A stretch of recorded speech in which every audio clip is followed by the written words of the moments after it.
பிரார்த்தனை. ஓம்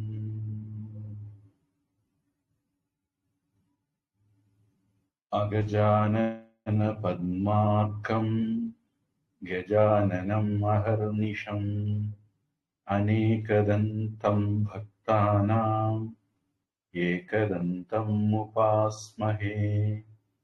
சரஸ்வதி நமஸ்துப்யம் வரதே காமரூபிணி வித்யாரம்பம் கரிஷ்யாமி சித்திர்பவது மே சதா.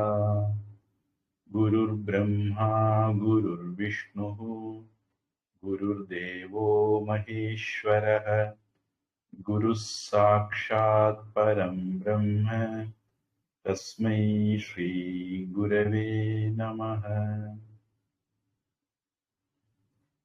ஹரி ஓம்.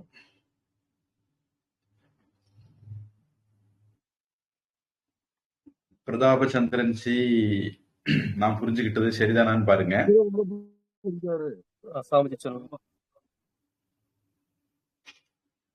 அதாவது ஏதோ ஒரு நிகழ்ச்சியில ஓம் காளி ஜெய் காளி சொன்னீங்க. அதை கேட்டுட்டு வந்த நம்மாளே ஒருத்தர், நீங்க செய்கிறது எல்லாம் நல்லா இருக்கு, ஆனா ஓங்காளி ஜெய் காளி சொல்லாதீங்க, அது நல்லா இல்ல அப்படின்னு சொன்னார். கூடவே காளிய வழிபட வேண்டாம் அப்படின்னு சொன்னார். அதானே நீங்க சொன்ன கருத்து? ஆமா சாமிஜி, அது ஒரு கருத்து. அதோட சேர்ந்து இப்ப என்னன்னா, பெரும்பாலாக நம்ம மக்கள் வீட்டுல காளி தேவியோட போட்டோ வச்சு பூஜை பண்றது, பூஜா முறையில அந்த படம் வைக்கிறது, அந்த பழக்கத்தை முற்றிலும் தவிர்த்துட்டாங்க. ஏதோ ஒரு 5-10% தான் பண்றாங்க. என்ன காரணம்னா, காளி தேவி, ஆஞ்சநேயர் இதொன்னும் வீட்டுல வைக்க கூடாது, அந்த மாதிரி ஒரு டாக் கிட்டத்தட்ட ஒரு 80-85% கன்னியாகுமரி மக்கள்கிட்ட ஓடிட்டு இருக்கு. கிட்டத்தட்ட பழைய ரொம்ப பழமையான வீடுகள்ல கூட இப்ப அந்த போட்டோஸ் இருந்தவங்க கூட எடுத்து மாத்தி இருக்காங்க.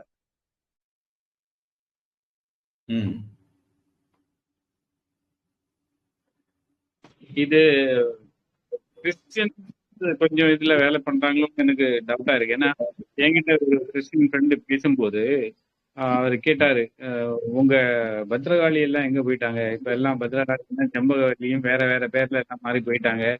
இப்ப யாரும் பத்ரகாளியை வழிபடுறது இல்ல, அது ஏன் தெரியுமா அப்படின்னு கொஞ்சம் தர்க்கத்துக்கு வந்தாரு. அப்ப நான் அது தர்க்கத்துக்கு நிக்காம அப்படியே இது விட்டுட்டேன்.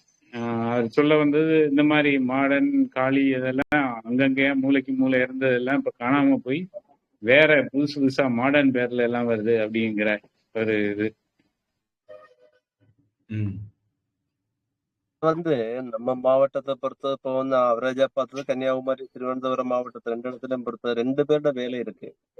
ஒண்ணு கிரைஸ்தவ ஆர்கனைசேஷன், ஆல் கிரைஸ்தவ ஆர்கனைசேஷன். என்னன்னா, எனக்கு தெரிஞ்சதுல கன்னியாகுமரி மாவட்டத்துல மட்டும் ஒரு 6-7 ஆண்டுகளுக்கு முன்னாடி வரைச்சியா பெந்தகோஸ் 32 இருந்தது. வரைச்சியா பெந்தகோஸ். அதுக்கப்புறம் சிஎஸ்ஐல 4, ஆர்சியில இருக்கக்கூடிய பிரிவு இது ஒரு பக்கம் இருக்கு. கம்யூனிஸ்டோட தாக்கம் கொஞ்சம் இருக்கு, நல்லாவே இருக்கு. அதோட சேர்ந்து நம்ம மக்களும் இந்த பிசினஸ் பண்ணக்கூடியவங்களும் ஒரு சில விஷயமா இருக்கு. எனக்கு அதுல ஒரு அனுபவம் இருக்கு. ஒரு ஜாதகம், ஜோதிஷம், வாஸ்து பார்க்கக்கூடிய ஒரு அம்மா, அந்த அம்மாட்ட பேசிட்டு இருக்கவங்க, இல்ல நீங்க வைக்க கூடாது அது அப்படி அப்படின்னா, நான் திருப்பி கேள்வி கேட்டேன். என்னன்னா, க்ஷிப்ரபிரசாதினின்னு சொல்லக்கூடியது காளி தேவி தான், அதுக்கு நீங்க எக்ஸ்பிளைன் பண்ணுங்கன்னா, கடைசியில நான் ஒரு பேசுக்கு அந்த அம்மாவுக்கு ஆன்சர் இல்லாம போயிடுச்சு. அது கொஞ்சம் விளக்கம்னா நல்லா இருக்கும். பொதுவா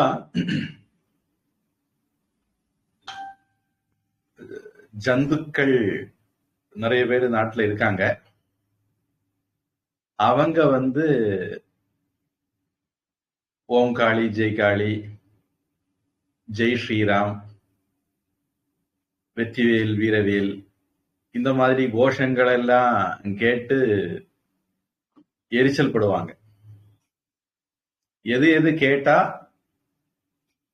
மத வெறியர்களுக்கும் மத மாற்றிகளுக்கும் எரிச்சல் ஆகுமோ அதெல்லாம் கேட்கும்போது இவங்களுக்கும் எரிச்சல் வரும். ஆனா அவங்களுக்கு அல்லாஹு அக்பர் 1500 வருடங்களாக உலகம் முழுக்க ரத்த வெள்ளத்துல நினைச்சிட்டு வரக்கூடியவங்க.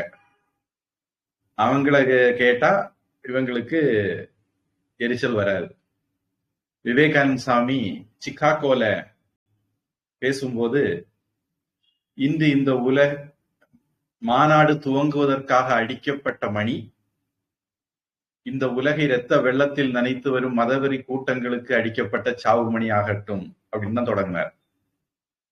வரலாறு தெரிஞ்சவங்களுக்கும் விவேகானந்த சாமியை புரிஞ்சவங்களுக்கும் தெரியும், விவேகானந்த சாமி அங்க குறிப்பிட்டது கிறிஸ்தவ இஸ்லாமிய மதங்களால உலகம் முழுக்க ரத்தம் வெள்ளத்துல மதம் மாத்துறதுக்காக வேண்டி ரத்த வெள்ளத்துல உலகம் முழுக்க நிறைச்சிட்டு இருந்தாங்க. அத மனசுல வச்சுதான் விவேகானந்த சாமி சொன்னார்.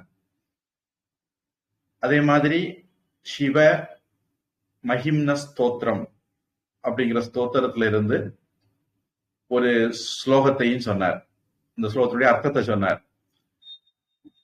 நதிகள் பல இடங்கள்ல இருந்தும் தோன்றி வளைந்து நெளிந்து பல இடங்களும் ஓடி கடல்ல வந்து கலக்கிறது மாதிரி எல்லா வழிபாட்டு முறைகளும் நம்பிக்கைகளும் மதங்களும் ஒரே இறைவன்கிட்ட தான் போய் சேருது அப்படின்னு சொல்லக்கூடிய இந்து மதத்தினுடைய பிரதிநிதியாக நான் வந்திருக்கிறேன் அப்படின்னு சொன்னார்.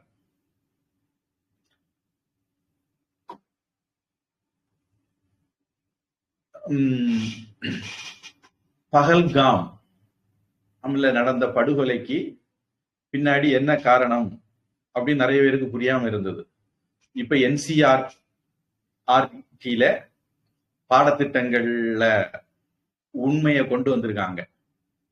அதை படிக்கும்போது இனிமேல் வரக்கூடிய தலைமுறைக்கு காரணம் புரியும். ஏன்னா 1500 வருடங்களாக இவங்க இதைத்தான் பண்ணிட்டு இருக்காங்க. 1600 வருடங்களுக்கு மேலாக அப்படின்னு சொல்லலாம். அவங்க மதத்துக்கு மாறணும், மாறலைன்னா உங்களை கொல்லுவேன். இது அவங்க மத புத்தகங்கள்லயே இருக்குது.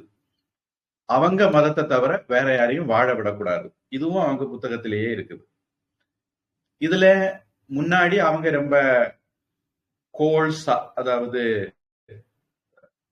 பண்பாடு இல்லாம புத்திசாலித்தனம் இல்லாம செயல்பட்டு இருந்தாங்க. பிறகு கிறிஸ்தவர்கள் ரொம்ப நயவஞ்சகமாக காரியங்கள் செய்ய ஆரம்பிச்சாங்க. இப்போ எனக்கு தெரிஞ்சு இஸ்லாமியர்களும் அதுல ரொம்ப தேறிட்டாங்க. பாரத நாட்டினுடைய கல்வி மந்திரிகள் பொதுவாக எல்லாருமே முஸ்லீம்களாகத்தான் இருந்திருக்காங்க, அல்லது கம்யூனிஸ்டுகள் சிந்தனை உள்ளவங்க. இது எல்லாமே நம்ம நாட்டினுடைய பாடத்திட்டத்தை தீர்மானிச்சது, நாம என்ன படிக்கிறோம், எப்படி சிந்திக்கணுங்கிறதெல்லாம் தீர்மானிச்சது. புத்த மதத்துல இருந்த அசோகர் கலிங்கத்து போரை நிகழ்த்தி ஆயிரக்கணக்கான பேரை கொன்னாரு. இது வரலாறு. ஆனா நம்ம பள்ளிக்கூட பாடம் சொல்றது ஆயிரக்கணக்கான பேரை செத்ததை பார்த்து அவருக்கு மனசுல பிராளம் வந்து அவருக்கு புத்த மதத்துக்கு மாறிட்டாரு அப்படிங்கிற கட்டுக்கதை தான் நமக்கு போதிக்கப்பட்டது. இதே மாதிரி அக்பர் த கிரேட், அவரு ஆயிரக்கணக்கானவங்களை கொண்டு ஒழிச்சவரு. நமக்கு பாடத்திட்டம் சொல்றது அக்பர் த கிரேட், அசோகர் த கிரேட். இப்படிப்பட்ட வரலாற்றுல நூற்றுக்கணக்கான வருடங்கள், அரை ஆயிரம் வருஷங்கள்னு கூட சொல்லலாம், 600, 700, 800 வருடங்கள் எல்லாம் ஆட்சி பண்ணவங்களை எல்லாம் பத்தி நம்முடைய பாடத்திட்டத்துல காப்பங்க அரைப்பக்கம் ஒரு பத்தியில முடிச்சுட்டாங்க. ஆனா நம்மளை அடிமைப்படுத்தினவங்களை பத்தி பக்கம் பக்கமா கதைகள். 17 முறை படையெடுத்து வெற்றி கொண்டார்னு இருக்கும், 17 முறை தோக்கடிச்சாங்க அப்படின்னு பாடம் இருக்காது. இதெல்லாம் ரொம்ப காலமா இருந்த குறைகள் தான். துரதிருஷ்டவசமா நமக்கு வந்து வாய்ச்சவரு 10 வருஷம் எடுத்துக்கிட்டு இப்பதான் ஏதோ கொஞ்சம் கண்ணு விழிச்சிருக்காரு போல பாடத்திட்டங்களை மாத்துறதுக்கு முயற்சி பண்றாங்க. உத்தரப்பிரதேசம், அஸ்ஸாம், இந்த 2 மாநில அரசாங்கங்களை தவிர வேற யாருமே நாம போட்ட ஓட்டுக்கு ஜஸ்டிஃபை செய்யல. அது மத்திய பிரதேசா இருக்கலாம் அல்லது குஜராத்தா இருக்கலாம், நாம போட்ட ஓட்டுக்கு விலை வரல. 2 பேர் மட்டும்தான் நாம போட்ட ஓட்டுக்கு ஆட்சி பண்ணிட்டு இருக்காங்க. அது உத்தரப்பிரதேசம், அஸ்ஸாம். ஹேமந்த பிஸ்வா சர்மா, யோகி ஆதித்யநாத். நமக்கு பாவங்கள் இருக்கும், அந்த பாவங்கள் கழியாம நல்ல காரியம் நமக்கு நடக்காது. எப்படியானாலும் எது நடந்ததோ அது நன்றாக நடந்தது ஒரு டாபிக் நம்ம ஏற்கனவே பேசியிருக்கிறோம். அதே மாதிரி இந்த கோஷங்கள் போடுறது, அதே மாதிரி இதெல்லாம் பார்லிமெண்ட்லயே கூட பேசியிருக்காங்க. ஜெய் ஸ்ரீராம் கோஷம் போடுறது பெரிய வன்முறை கோஷம் அப்படிங்கிறது மாதிரி. ஆனா அது பதிலுக்கு யாரும் பேசல. அல்லாஹ் அக்பர் மட்டும் அமைதி கோஷமா அப்படின்னு. இதே மாதிரி ஒரு திட்டமிட்ட இன்டலெக்சுவலான வார், இன்னைக்கு இன்ஃபர்மேஷன் வார் அப்படின்னு ஒண்ணு கண்டுபிடிச்சிருக்காங்க. அந்த மாதிரி ஒரு இன்டலெக்சுவல் வார் நடந்துட்டு இருக்கு. எனக்கு தெரிஞ்சு ராஜீவ் மல்ஹோத்ரா, அவர் யூடியூப்ல எல்லாம் கூட இருக்காரு, இன்ஃபினிட்டி ஃபவுண்டேஷன் ஒண்ணு வச்சு நடத்திட்டு இருக்காரு. அவரு இந்த விஷயத்துல நிறைய நல்ல விஷயங்கள் செய்துட்டு இருக்கிறவர், ரொம்ப காலமா செய்துட்டு இருக்கிறவர். அவருடைய வாழ்க்கையே இன்டலெக்சுவல் வார்க்காண்டி. அவர் வந்து அடிக்கெல்லாம் போறது இல்லை. நம்மளை பத்தி, அதாவது நமக்கு எதிராக செய்யக்கூடிய நரேட்டிவை கவுண்டர் பண்றது அவருடைய வேலை. விவேகானந்த சுவாமி காலத்திலேயே இது நடந்திருக்கு அப்படிங்கிறது விவேகானந்த சுவாமி வாழ்க்கையில நம்ம குறிப்புகளை பார்க்கிறோம். ஒண்ணு, விவேகானந்த சுவாமிகிட்ட கேட்கிறாங்க பத்திரிகையாளர்கள், அது உங்க நாட்டுல குழந்தைகள் எல்லாம் பிறந்த உடனே கங்கையில போட்டுருவாங்களாமே அப்படின்னு. அந்த விவேகானந்த சுவாமி சொன்னாரு, ஆமா என்னையும் போட்டாங்க, நான் எப்படியோ நீஞ்சு கரையில் வெளியே வந்துட்டேன் அப்படின்னாரு. இதை கேட்ட உடனே அந்த கேள்வி கேட்ட நிருபருக்கு கேன் ஆகி போச்சு. இவர் நம்மள நக்கல் அடிக்கிறாரு அப்படின்னு அவருக்கு புரிஞ்சு போச்சு. உடனே இல்ல பொம்பளை பிள்ளைகளை எல்லாம் கங்கையில போட்டுருவாங்களாமே அப்படின்னு. அந்த விவேகானந்த சுவாமி அடுத்தது ஒரு அடி கொடுத்தாரு, ஆமா இப்ப எங்க நாட்டுல எல்லாம் ஆம்பளைகள் தான் பிள்ளை போடுறாங்க அப்படின்னு. பெண்களை கொல்றாங்க, பெண் உரிமை இப்படின்னு எல்லாம் பேசுறது வந்து ஒரு நரேட்டிவ். அதே மாதிரி பிரம்ம சமாஜம், விவேகானந்த சுவாமி தொடக்கத்துல அதுல தொடர்புல இருந்தவர், அவங்களும் இந்த மாதிரி சீர்திருத்தங்கள் பேசிட்டு இருந்தாங்க. விதவை மறுமணம், பால்ய விவாகத்தை எதிர்த்து பேசுறது, இந்த மாதிரி விஷயங்கள். விவேகானந்த சுவாமி அவருடைய கொழும்பு அல்மோரான்னு நினைக்கிறேன், அது சொல்றாரு, நீங்கள் முதலில் சீர்திருத்தம் தேவைப்படுகிறவர்களை உருவாக்குங்க. மேல் ஜாதி உயர் ஜாதின்னு சொல்லக்கூடிய ஒரு விரல் விட்டு எண்ணக்கூடிய கூட்டத்துல மட்டும்தான் விதவை மறுமணம், பால்ய விவாகம், இந்த மாதிரி விஷய பிரச்சனைகள் எல்லாம் இருக்கு, உடன்கட்டையறதெல்லாம் இருக்கு. பெரும்பாலான இந்து சமுதாயத்துல இது கிடையவே கிடையாது. ஆனா நீங்க வந்து இது ஒட்டுமொத்த இந்து சமுதாயத்தினுடைய பிரச்சனைங்கிறது மாதிரி ஒரு பிம்பத்தை கட்டமைக்கிறீங்க அப்படின்னு விவேகானந்த சுவாமி பேசியிருக்காரு. இத மாதிரி விவேகானந்த சுவாமி வாழ்க்கையில நாம நிறைய குறிப்புகளை பார்க்கிறோம். இந்த இன்ஃபர்மேஷன் வார் அப்படிங்கிறது, நரேட்டிவ் வார் அப்படிங்கிறது ரொம்ப காலமாவே நடந்துட்டு இருக்கிற ஒரு விஷயம்தான். அந்த இதுல புலி மேல இருக்கக்கூடிய காளிய வழிபடக்கூடாது. அது மைசூர் சாமுண்டீஸ்வரி அப்படி இருப்பாங்கன்னு நினைக்கிறேன், அவங்கள வழிபடக்கூடாது. முருகனுக்கு வேலு தலைக்கு மேல நீண்டு இருந்தா வழிபடக்கூடாது. கிருஷ்ணன் புல்லாங்குழல் ஊதிட்டு இருந்தா அது வீட்டுல ஊதி பறத்திடுவார் வீட்டுல உள்ள செல்வத்தை எல்லாம். வெள்ளிமலை ஆசிரமத்துல எதேச்சியா ஒரு கிருஷ்ண விக்கிரகம் இப்படி வந்து வச்சது, யாரோ அவங்க வீட்டுல இருந்தத இப்படி யாரோ கிளப்பி விட கொண்டு வெள்ளிமலை ஆசிரமத்துல கொடுத்துக்கிட்டு தப்பிச்சுக்கிட்டாங்க. ஆனா வெள்ளிமலை ஆசிரம வரலாறுல அந்த கிருஷ்ண விக்கிரகம் வந்த பிறகு இப்ப வெள்ளிமலை ஆசிரமம் ரொம்ப செழிப்பா இருக்கு. இந்த விக்கிரகம் வருவதற்கு முன் வெள்ளிமலை ஆசிரமம் ஒரு பிச்சைக்கார ஆசிரமம். எண்ணி பார்த்து தான் செலவு பண்ணணும். ஆனா இன்னைக்கு எனக்கு தெரிஞ்சு வெள்ளிமலை ஆசிரமம் அப்படி இல்லை. அது இந்த கிருஷ்ணன் வந்த பிறகு, புல்லாங்குழல் கிருஷ்ணன் வந்த பிறகு. பழைய கோவில்ல இருந்தது, இப்பவும் இருக்குதா இல்லையான்னு எனக்கு தெரியல. ஒரு கிருஷ்ண வகை அப்படின்னு ஒரு ஜாதி இருக்கு, அவங்களுடைய ஒரு சமூக நலக்கூடம் இல்ல, பஜனை மடம் ஒண்ணு இருக்கு. நான் ஊர் பேர் சொல்லல. அந்த ஊர்ல என்ன பண்ணிட்டாங்க, அந்த பிள்ளையாருக்கு கையில இருந்த கிருஷ்ணனுக்கு கையில இருந்த புல்லாங்குழல கழட்டி வச்சுட்டாங்க. இப்போ அந்த கிருஷ்ணன் மூடியாதான் நிக்க. இதே மாதிரி பிள்ளையார் ஆஞ்சநேயர், இது நான் என்னுடைய ஒரு டீனேஜ்ல கூட கேள்விப்பட்டிருக்கேன். பிள்ளையார் ஆஞ்சநேயரை வழிபடக்கூடாது. எங்க பக்கத்து வீட்டுல இருந்த பிராமணத்தி அம்மா வீட்டுல அவங்க பையன் வந்து ஆஞ்சநேயர் வச்சு வழிபடுவார். அதுக்கு ஒரு சின்ன இது இருந்தது. ஆனா அவர் வச்சு வழிபட்டு இருந்தாரு, வேற ஒன்றும் பிரச்சனை இல்லை. பிறகு அவர் வாழ்க்கையில் நல்ல கதி ஆயிட்டாருன்னு வச்சுக்கோங்க. நல்ல இப்போ நல்லா இருக்காரு அவரு. அவங்க வீட்லயே ரொம்ப நல்லா இருக்கிறார் அவர் தான். ஆஞ்சநேயர் பிரம்மச்சாரி, பிள்ளையார் பிரம்மச்சாரி.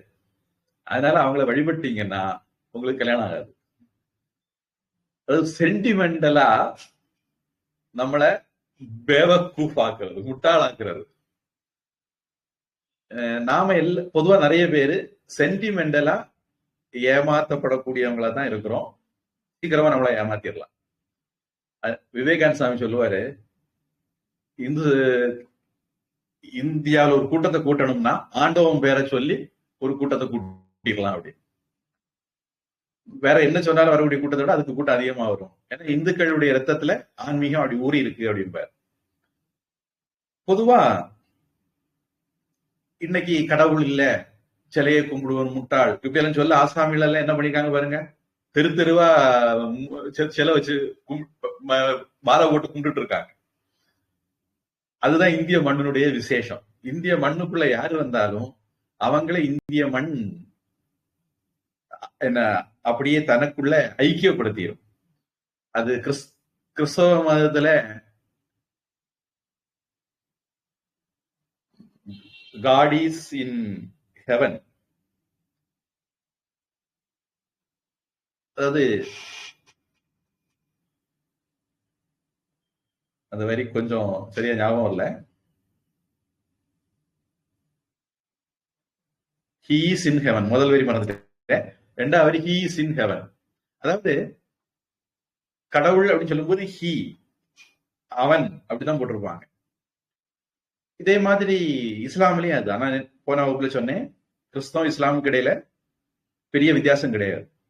இயேசு கிறிஸ்துவ அரைஞ்சு அவர் செத்து போனாரு, அவரு ஈஷா நபி, அவரு சிலுவையில இருந்து கொண்டு போட்டாங்கன்னு சொன்னா குரான், இல்ல அவர் உயிர் தெழுந்தாருன்னு சொன்னா பைபிள். அவ்வளவுதான் வித்தியாசம். அப்புறம் அவருக்கு பிறகு வந்த நபி முகமதுன்னு சொல்லி போகிறது குரான். மலேசியா அல்லது தாய்லாந்து அந்த பக்கத்துல ஒரு பெண்கள் மாநாடு, அதுக்கு பூஜ்ய சுவாமிஜியை கூப்பிட்டிருந்தாங்க. பூஜ்ய சுவாமிஜி அந்த நிகழ்ச்சி ஏற்பாட்டாளர்கள் கிட்ட ஒரு முக்கியமான ஒரு அம்மாட்ட அந்த நிகழ்ச்சி வாசல்ல ஒரு அர்த்தநாரீஸ்வரர் விக்கிரகத்தை வச்சு தினமும் அதுக்கு பூவெல்லாம் வைங்க. நிகழ்ச்சி முடிகிற அன்னைக்கு பூஜ்ய சுவாமிஜி போனோம். ஒரு 2-3 நாளோ 10 நாளோ என்னவோ அந்த மாநாடு. அப்ப நிகழ்ச்சி முடிகிற அன்னைக்கு சாமிஜி போறாங்க. அன்னைக்கு மாநாட்டு தீர்மானம் எல்லாம் போடணும். பெண்கள் மாநாடு. தீர்மானம் போட வந்து உட்கார்ந்து இருக்கலாம் ஆம்பளைகள், மௌல்வி, பாதிரியாரு, நம்ம சாமி எல்லாரும். இப்ப நம்ம சாமி தான் அதுக்கு தீர்மானம் டிராப்ட் பண்ணது. இப்ப சாமி வந்து கடவுள்னு ஒரு ஆள் இருந்தா அவரு ஆணாகவும் பெண்ணாகவும் இருக்கணும், அப்பதான் அவரை கடவுள்னு ஒத்துக்க முடியும் அப்படிங்கிற மாதிரி ஒரு வரியும் அதுல எழுதியிருந்தாங்க. பாதிரியார் மௌல்விக்கெல்லாம் காலில் வெந்நி விட்ட மாதிரி காக்காவலிக்கு வந்துட்டு, கையெழுத்து போட மாட்டோம், இந்த வரியை நீக்கினா தான் கையெழுத்து போடுவோம் அப்படின்னு சொல்லி கடைசியா அந்த வரியை நீக்கின பிறகுதான் கையெழுத்து போட்டாங்க. நடக்கிறது பெண்கள் மாநாடு. ஆண்டவன் இருந்து அவர் ஆணுக்கும் பெண்ணுக்கும் பொதுவானவர்னு எழுதுற தீர்மானம் நீக்கப்பட்டது. அவங்க மதத்தினுடைய அடிப்படையே அதுதான். ஆனா இந்தியாவில பாருங்க, இங்க வந்து மேரி என்ன அதுக்கு சொல்லுவாங்க, குருசடி. பிள்ளையார் வந்து ஆற்றங்கரை ஓரத்திலும் அரச மரத்து நிழலிலும் வீச்சிருக்கும் பிள்ளையா இருக்கிற மாதிரி குருசடிகளை அங்கங்கே உண்டாக்கி வச்சிருக்காங்க. அங்க மேரி மாதா இருப்பாங்க. இது வந்து பாரம்பரியமான கிறிஸ்தவ மதம் கிடையாது. இந்தியாவில வந்து இந்தியனைஸ் பண்ணப்பட்ட ஒரு மதம்.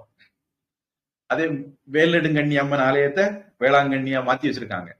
ராமர் கோவில மாத்தினது மாதிரி மாத்தின ஒரு கோவில் அது. இந்த மாதிரி நிறைய மசூதிகள், சர்ச்சுகள் தமிழ்நாட்டிலே இருக்கு. நான் வேற ஒரு வகுப்புல சொன்னேன்னு நினைக்கிறேன். மயிலாப்பூர் கபாலீஸ்வரர் கோவில் இன்னைக்கு இருக்கிற ஒரு கோவில் இல்ல, சாந்தோம் சர்ச் தான் உண்மையான கோவில். ஏன்னா திருஞான சம்பந்தர் அவருடைய பாடல்ல கடல் அலைகள் வந்து உன்னுடைய கோவில் கால கழுவும் அப்படிங்கிறது மாதிரி எழுதி வச்சிருக்காரு. அப்படி வச்சிருக்கிற அந்த கோவில் கடற்கரையில இருந்திருக்கணும். ஆனா இன்னைக்கு பாத்தீங்கன்னா மயிலாப்பூர் கபாலீஸ்வரர் கோவில் அங்க இல்லை. இந்த மாதிரி கிறிஸ்தவர்களும் சரி இஸ்லாமியர்களும் சரி நிறைய நம்முடைய கோவில்களை அவங்களுடைய ஆலயங்களாக மாத்திருக்காங்க அப்படிங்கிறது உண்மை. அப்போ இந்தியனைஸ் ஆன ஃபாத்திமா அப்படிங்கிற தெய்வத்தை வச்சு இஸ்லாமியர்கள் வழிபடுறாங்க. அத வந்து சிலுக்குன்னு சொல்லிக்கிட்டு அவங்களே கொஞ்சம் பேர் எதிர்த்துட்டு இருக்காங்க. அதாவது மகான்களுடைய சமாதியை வழிபடுறது, நாகூர் சந்தனக்கூடு திருவிழா, இதெல்லாம் இஸ்லாமிய மத வெறியர்கள் எதிர்த்துட்டு இருக்காங்க. வழிபடக்கூடிய முஸ்லிம்களை பிரெயின் வாஷ் பண்ணிட்டு இருக்காங்க. உங்களுக்கு கூட அனுபவம் இருக்கலாம். நம்முடைய சின்ன பிள்ளைகள் எல்லாம் நாம பரதா போட்டுட்டு போற முஸ்லிம்களை பார்த்திருக்க மாட்டோம். ஆனா இன்னைக்கு 2 வயசு பிள்ளையும் பரதா போட்டுட்டு போறத பார்க்க கிடைக்கும். இதெல்லாம் அவங்களுக்குள்ள நடக்கக்கூடிய பிரெயின் வாஷிங், மதவெறி ஊட்டப்படுறதுக்கான ஒரு சில அடையாளங்கள். அவங்க இப்படி தங்கள் தரப்புலையும் செய்யாங்க, நம்ம தரப்புலையும் செய்யறாங்க. அதுல இந்த ஓங்காளி ஜெய்காளி கோஷம் போடக்கூடாது, ஜெய் ஸ்ரீராம் கோஷம் போடக்கூடாது, நாம வந்து சர்வ சமய சமரசவாதிகள், நாம எல்லா மதத்துக்கிட்டையும் அன்பு காட்டணும், நாம எல்லாரும் சகிச்சு போகணும், கடந்த காலத்தை மறந்துடணும்,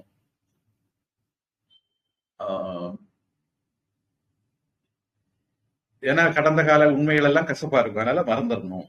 இப்படி அவங்களுக்கு சௌகரியம் இல்லாத விஷயங்களை எல்லாம் ஒதுக்க பார்ப்பாங்க. இந்த இடத்துல நாம எல்லாரும் நம்முடைய அம்மா அப்பா தாத்தா பாட்டி கூட்டம் கூட்டி இப்படி வாழ்ந்த ஒரு 1500 ஆண்டுகளாக, குறைஞ்சபட்சம் 1000 ஆண்டுகளாக வாழ்ந்த நம்முடைய முன்னோர்களுக்கு நாம நன்றி உள்ளவங்களா இருக்கணும். ஏன்னா நாம இன்னைக்கு இந்துவா இருக்கிறோம் அப்படின்னா கற்பழிப்பு, கொலை, சித்திரவதை, வரி, இந்த மாதிரிப்பட்ட அராஜகங்களை எல்லாம் நம்முடைய முன்னோர்கள் தாங்கியோ அதுல இருந்து ஒளிச்சோடியோ அல்லது வெளியே வந்தோ அவர்கள் இந்து மதத்தை கடைபிடிச்சதுனால தான் நாம இன்னைக்கு இந்துக்களா இருக்கிறோம். நாம எல்லாம் இன்னைக்கு இந்துக்களா இருக்கிறோம் நம்ம பிறப்பால இந்துக்கள்ங்கிறதுனால. நாம இந்து மதத்தை படிச்சு அது உயர்ந்த மதம் அப்படின்னு தெரிஞ்சுக்கிட்டு அப்துல் கலாம் மாதிரி நாம வரல, அல்லது கோயன்ரால்டு எல்ஸ்ட் மாதிரி அல்லது டேவிட் ஃபாலே மாதிரி இந்து மதத்தினுடைய மேன்மையதுனால நாம இந்துக்களாக வரல. அதனால இருக்கிறோம்.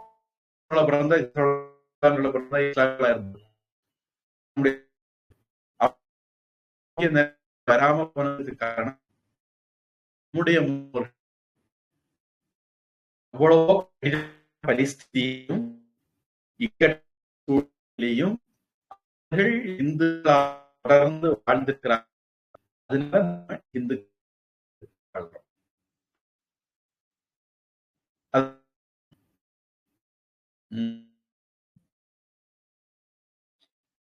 என்னுடைய சின்ன வயசுல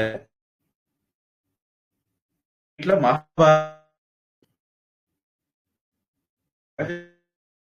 போட்டி இந்த மாதிரி போவோம். அதுல வயசு கிடைக்கும். புக்கு, பாகவதம், பக்த விஜயம் வேற எல்லாம் இருக்கும். மகாபாரதம் கிடையாது. ஏன்னா மகாபாரதம் வீட்டுல வந்து சண்டை வந்துடும் அப்படின்னு. ஏதோ மகாபாரதம் இல்லாத வீட்டுல எல்லாம் அண்ணன் தம்பிக்குள்ள அக்கா தங்கச்சிக்குள்ள சண்டையே இல்லை.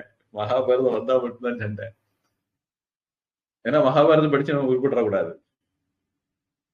இப்படி எத்தனையோ மூட நம்பிக்கைகள் இந்து மதத்துல இருக்கு. நாம அந்த மூட நம்பிக்கைகளுக்கு மயங்கிடக்கூடாது, ஆட்பற்றக்கூடாது, அடிமையாயிடக்கூடாது. இந்த இடத்துல வேணா ஒரு நல்ல விஷயம் சொல்றேன். எனக்கு ஒரு ஃப்ரெண்ட் உண்டு. அவர்கிட்ட ஏதாவது சொன்னா எந்த சாஸ்திரம் இருக்கு, எந்த சாஸ்திரம் இருக்கு அப்படிம்ப. அது எது ஒண்ணு சொன்னாலும் எந்த சாஸ்திரத்துல இருக்கு. அவர் சொல்றது கேட்கறதுக்கு நோக்கம் வேற. நமக்கு இது ஒரு நல்ல விஷயமா இருக்கும். எந்த ஒரு விஷயம் யாரு சொன்னாலும் எந்த சாஸ்திரத்துல இருக்கு, நம்பர் கொடு. பகவத்கீதை நாகர்கோவில்ல மீனாட்சிபுரம் பஸ் ஸ்டாண்டு, நம்ம ஆசிரமத்துல வேலை பார்க்குற ஒரு அம்மாவுடைய பையனுக்கு பல்வலி. நான் அங்க மணி மேடையில ஒரு பல் டாக்டரை கூட்டிட்டு அவரை திருப்பி கூட்டிட்டு வரேன்.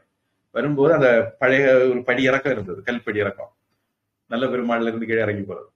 அங்க ஒருத்தன் பகவத்கீதையில் இயேசு கிறிஸ்து அப்படின்னு நோட்டீஸ் கொடுத்துருந்தான். நான் அப்ப நோட்டீஸ வாங்கினேன், பார்த்தேன். நான் வெள்ளிமலை ஆசிரமத்துல அப்ப சேர்ந்தாச்சு. இல்லாட்டா எனக்கும் அவரே இருக்காது. நான் பகவத்கீதை டெய்லி காலையில் நாங்க 10 ஸ்லோகம் படிப்போம். அப்படி போல தொடர்ந்து டெய்லி 10 ஸ்லோகம் படிப்போம். எனக்கு பகவத்கீதை ஸ்லோகம் மனசுல இருக்கிறதுக்கும் பகவத்கீதை அர்த்தம் எல்லாம் தெரியறதுக்கும் நான் விழுந்து விழுந்து உட்கார்ந்து குத்தி இருந்து படிக்கல. டெய்லி காலையில உறக்க சடவுல உறக்கத்தோட உறக்கமா ஒரு ஸ்லோகம் படிச்சு அர்த்தமும் படிக்கணும்.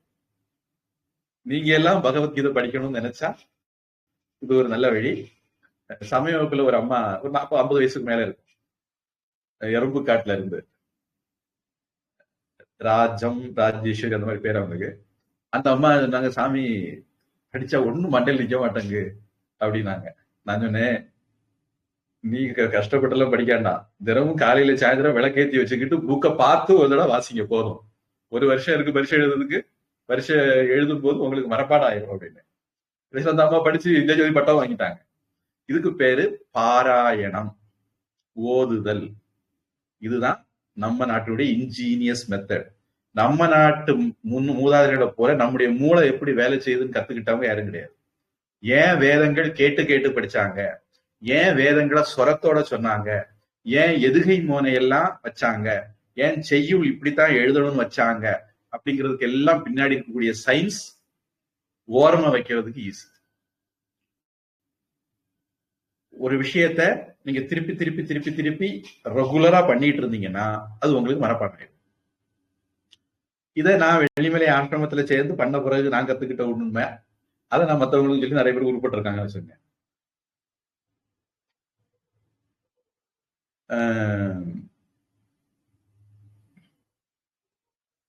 கொஞ்சம் டைவர்ட் ஆயிட்டேன். வெள்ளிமலை ஆசிரமத்துல இப்படி படிச்சதுனால எனக்கு அந்த பிரசுரத்தை பார்த்த உடனே கீதையில இயேசு கிறிஸ்துவை பத்தி ஒண்ணும் சொல்லலன்னு எனக்கு தெரியும். அப்ப நான் அந்த கொடுத்துட்டு இருந்த பொடிய பையன், சின்ன பையன் தான், கேட்டேன், நீ கீதை படிச்சிருக்கியான்னு கேட்டேன். ஆமான்னு என்கிட்ட தைரியமா அடிச்சான். இதுல உள்ள ஒண்ணு கூட அதுல கிடையாது, உனக்கு தெரியுமா, நானும் படிச்சிருக்கேன் அப்படின்னு. அவன் இல்ல இல்ல இருக்கு அப்படின்னு அவன் அடிச்சு பேச ஆரம்பிச்சான். நான் என்ன பண்ணேன், அவனுக்கு கையில அவன் வர போறவங்க எல்லாம் கொடுத்துட்டு இருந்தான். நான் முதல்ல வாங்குறவங்க கேட்டா அவன் ஃப்ராடு பேப்பர் கொடுக்கா, வாங்காதீங்கன்னு சொன்னேன். இந்துக்கள் தான் வாங்குறது, வேற யாரு. அவங்க நம்ம ஆட்கள் கேட்கறது மாதிரி இல்ல, வாங்குறது மாதிரி இருந்தது. சில பேர் வாங்கிட்டு போய் தள்ளி போய் கீழே போட்டு போனாங்க. அதான் என்ன பண்ண, அவனுக்கு தட்டி பறிக்க பார்த்தேன். தட்டி பறிக்க பார்த்தவன அவன் அந்த இடத்த காலி பண்ணிட்டு போயிட்டான். இது மாதிரி பக்தவத்சலம்னு மார்த்தாண்டத்துல ஒரு ஆசாமி பள்ளிக்கூடத்து ஹெட்மாஸ்டர் இருந்தாரு. அவரு விவேகானந்தர் கண்ட இயேசு, இந்து வேதங்களில் இயேசு கிறிஸ்து இப்படி எல்லாம் போடுவார். ஒரு தடவை அவரு வேப்பமூட்டில் நின்று மாதிரி கொடுத்துட்டு இருந்தாரு. அவர் ஒரு தடவை நம்ம ஆசிரமத்துக்கு நாம அவருக்கு பதில் நோட்டீஸ் போட்டோம். இது அத்தனையும் ஃப்ராடு, இவங்க போடுற நோட்டீஸ்ல எதுவுமே விவேகானந்தருடைய ஞான தீபத்துல கிடையாது. அதுல 450 பக்கம் போட்டிருக்கும். அந்த புக் எடுத்து பார்த்தா, அந்த தொகுதி அல்லது சுடர் எடுத்து பாத்தீங்கன்னா 450 பக்கமே அந்த புக்ல இருக்காது, அல்லது அந்த பேஜ்ல அந்த விஷயம் இருக்காது. இப்படிலாம் நாம ஒரு பதில் நோட்டீஸ் போட்டோம். அது அவருக்கு காதுக்கு போயிருக்கும் போல இருக்கு. அதனால கிராஸ் வெரிஃபை பண்றதுக்கு நம்ம ஆசிரமத்துக்கு வந்தாரு. வந்தப்போ நம்ம சாமி கேட்டாங்க, இது ஒருவேளை முஸ்லீம்கள் இடம்னா நீங்க இவ்வளவு தைரியமா போயிருப்பீங்களான்னு கேட்டாரு. ஐயே சாமி, போவே மாட்டேன் அப்படின்ட்டாரு. எப்படியோ வந்தாரு, தேடி பார்த்தாரு, அவருக்கு எதுவும் எவிடன்ஸ் கிடைக்கல. ஆனா அவர் நோட்டீஸ் போடுறத நிறுத்தல. அப்ப அதனால எனக்கு அவரை லேசா தெரியும். அப்ப வேப்பமூட்டார் கொடுத்துட்டு இருக்கும்போது நான் போனேன், எனக்கு ஒரு 10 கொடுங்க, எனக்கு கொடுங்க, நான் 4 பேருக்கு கொடுக்குறேன் அப்படின்னு சொல்லி வாங்கினேன். என்னுடைய நோக்கம் என்னன்னா, 10 பேருக்கு போறதை நம்ம தடுத்துடலாம், அது டவுக்கு உமியிரி முடங்கிக்கலாம் அப்படின்னு சொல்ல வரேன். இந்த மாதிரி அது மாதிரி லாயம் நினைக்கிறேன், மாதவலாயம் அந்த பகுதியில இருந்து பல இடங்கள் நடந்திருக்கலாம், எனக்கு வந்தது. அதே மாதிரி மும்பை, அந்த இடத்துக்கு பேரு மறந்துட்டேன், மும்பையில தாராவின்னு நினைக்கிறேன். அங்க இருந்து கிறிஸ்தவர்களுடைய பிரசுரங்கள் நம்ம ஆசிரமத்துக்கு போஸ்ட்ல வரும். சாமி இதுக்கு பதில் சொல்லுங்க அப்படி, இப்படி எல்லாம் இவங்க இப்போ ஃப்ராடு பண்றாங்க, இதுக்கு என்ன பதில் அப்படின்னு. அதே மாதிரி இந்து வேதங்களில் இஸ்லாம்னு நல்ல வழவழப்பான பேப்பர்ல அந்த ஒரு புக்கு போடுறதுக்கு 50 ரூபாய் இருக்கு அந்த காலத்துல, நான் சொல்லி 2000க்கு முன்னாடி. வழவழப்பான இந்து வேதங்களில் இஸ்லாம் அப்படின்னு சொல்லிக்கிட்டு நம்ம வேதங்கள் இஸ்லாமை பத்தி தான் சொல்லுது அப்படின்னு ஒரு புத்தகம். இப்படியெல்லாம் இவங்க நிறைய பிரச்சாரம் பண்றாங்க. நம்ம ஆட்கள், நம்ம பிருகஸ்பதிகள் எப்படிப்பட்டவங்கன்னா சமய வகுப்பு போகமாட்டான். சமய வகுப்புல சொல்லி கொடுக்குற கொஞ்சோல விஷயத்த கூட படிக்க மாட்டான். சமய வகுப்புல இருக்கிற ரொம்ப அடிப்படையான விஷயங்கள், இந்து மதத்தை பத்தி ஆழமானும் இல்லை, அந்த அடிப்படை விஷயத்த கூட படிக்க மாட்டான். இல்ல அவன் படிச்சா 4 பேருக்கு சொல்லி கொடுக்க மாட்டான். இனி இந்து இயக்கங்கள்னு சொல்லி கொஞ்சம் பேர் தெரியாங்க. ஒருத்தருக்கு இந்து சமயத்தை பத்தி 5 பைசாவுக்கு தெரியாது. இந்து சமயத்தை பத்தி அவங்க படிக்கவே கூடாதுன்னு ஒரு விரதத்துல இருக்காங்க போல. இந்த ஒரு நிலை மாறணும். நாம நம்முடைய நூல்களை கத்துக்கிட ஆரம்பிக்கணும். ஒருவேளை ஒரு ஆள் எல்லாம் படிக்க வேண்டாம். ஒருத்தர் ராமாயணம் படிங்க, ஒருத்தர் மகாபாரதம் படிங்க, ஒருத்தர் பகவத்கீதை படிங்க, ஒருத்தர் தேவாரம் படிங்க, ஒருத்தர் திருவாசம் படிங்க. ஆளுக்கு ஒரு புக்காவது படிங்க ஒரு வீட்டுல ஆளுக்கு. அப்போ பிறகு நீங்க பரஸ்பரம் பேசும்போது இந்த புத்தல் என்ன இருக்கு, இந்த புத்தல் என்ன இருக்குன்னு உங்களுக்கு தெரிய வரும். அதனால நம்முடைய சாஸ்திரங்களை படிக்கிறது ரிஷி யஜ்ஞம் அப்படின்னு இதுக்கு பேரு. ஒரு இல்லறத்தான் செய்ய வேண்டிய 5 கடமைகள்ல தினசரி செய்ய வேண்டிய கடமை நித்திய கர்மம். அதுல முதல் இது ரிஷி யஜ்ஞம். நம்முடைய பெரியவர்கள் எழுதி வைத்த சாஸ்திரங்களை நம்ம படிக்கணும். ஆனா நாம அதை செய்யறது இல்லை அப்படிங்கிறது ஒரு வருத்தத்துக்குரிய விஷயம். இந்த 5 விஷயங்களை நாம கரெக்டா செய்ய ஆரம்பிச்சாலே இந்து சமயத்துல பெரிய மறுமலர்ச்சியே வந்துடும். ரிஷி யஜ்ஞம், தேவ யஜ்ஞம், இது பொதுவா நம்ம எல்லாரும் பண்றோம், தெய்வத்தை வழிபடுறது. அடுத்தது நர யஜ்ஞம், பித்ரு யஜ்ஞம். இந்த சமயத்துல இதை வலியுறுத்த வேண்டியிருக்கு. இன்னைக்குள்ள தலைமுறை பிள்ளைகளை வளர்க்கறது சரியில்லை. ஒருவேளை எங்க அப்பா அம்மால இருந்து தொடங்கலாம், அந்த தலைமுறை இருந்து கூட தொடங்கலாம், அல்லது என்னுடைய தலைமுறை அப்பா அம்மாக்கள் வச்சுக்கலாம். முக்கியமா இவங்க எல்லாம் பிள்ளை வளர்க்குற லட்சணமே சரியில்லை.